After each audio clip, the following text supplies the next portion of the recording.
Majo John Madden Juanito in the northernmost end of the Akumal Pueblo.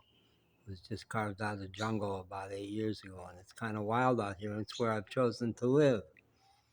That big black thing is a water tank that goes on top of the houses because in Mexico, except in the very large cities, people get their water from tanks on top of the house. There are no water lines, and there's no hot water unless there's been hot sun beating on that tank.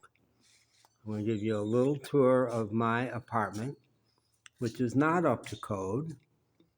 And video I made earlier, I said that part of the reason that living costs are so high in the U.S. is because of building codes that I think the Biden administration was at least looking into reducing so that there could be more affordable housing.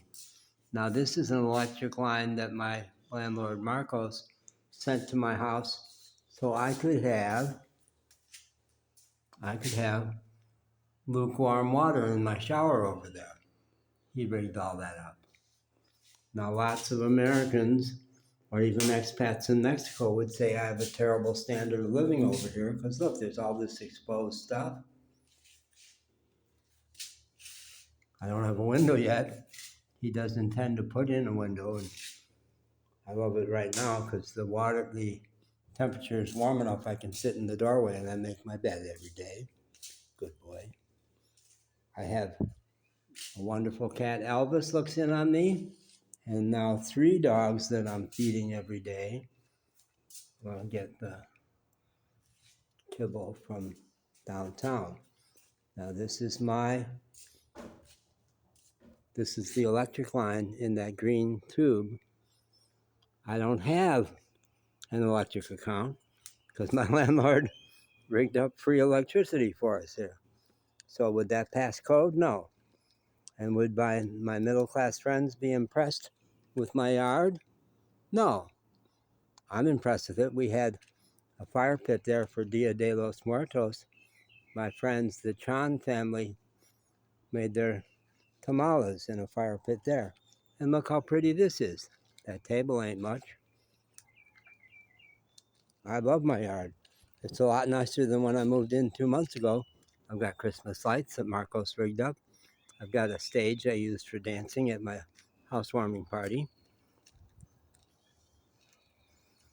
So my middle-class expat friends in Cozumel would look at my little casita here, my little concrete row house, and say, oh God, that's terrible. How can you live that way?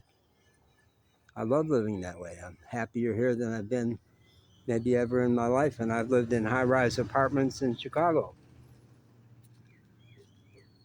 This is my house, and I'm happy with it. I'm going to do this in 2 installments. I'm going to show you the neighborhood. But first, I have to carry my garbage to the dumpster. There actually is garbage pickup in this neighborhood every day. Does your neighborhood have that? People don't have laundry dryers in Mexico hardly at all, except the big cities.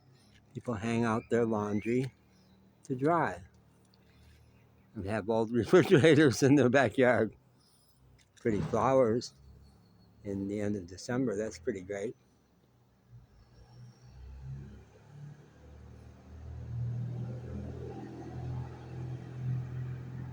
Big dump truck going through the neighborhood. Okay, so I have to take my garbage down to the dumpster because I've given up trying to predict when the garbage trucks come through. They have a bell attached to it to let you know they're coming. But if I leave it at the side of my gravel road there, the dogs will tear into it. So I'm going to take it down to the dumpster. That's installment 1 of why I like the way I live and why it's affordable and why in Mexico it's not about conspicuous consumption. This is the kind of house that the middle-class people on Cozumel will say, no, Mexico isn't better. Look at the way they live here. Well, the way we live here is pretty great, I think.